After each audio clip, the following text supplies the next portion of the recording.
நம்முடைய வாழ்க்கை நிரந்தரம் கிடையாதுன்னு நமக்கு நினைவூட்டக்கூடிய இடம் தான் கபிரிஸ்தான். ஷாபானுடைய 15வது நாள்ல பெருமானார் ஸல்லல்லாஹு அலைஹி வஸல்லம் ஜன்னத்துல் பக்கீக்கு சென்று நீண்ட நேரம் உம்மத்திற்காக துவா செய்தார்கள் என அன்னை ஆயிஷா ரலியல்லாஹு அவங்க அறிவிக்கிறாங்க. அனாச்சாரம் நடக்கலாம், அதுக்காக ஜியாரத்தே கிடையாதுன்னு சொல்லிட முடியாது.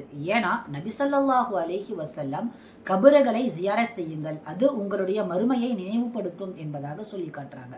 மறுமையுடைய சிந்தனை வந்துட்டா அகம்பாவம் குறையும், உலக ஆசை சுருங்கும், நன்மை அதிகமாக செய்யக்கூடிய வாய்ப்பு கிடைக்கும். இதை போல பல நன்மையான விஷயங்கள் ஜியாரத்தின் மூலமாக இருக்குது. அதே மாதிரி ஷாபானுடைய 15வது நாள்ல இரவில் நின்று வணங்குங்கள், பகலில் நோன்பு வையுங்கள் என்பதாக பெருமானார் ஸல்லல்லாஹு அலைஹி வஸல்லம் சொல்லி காட்டினாங்க.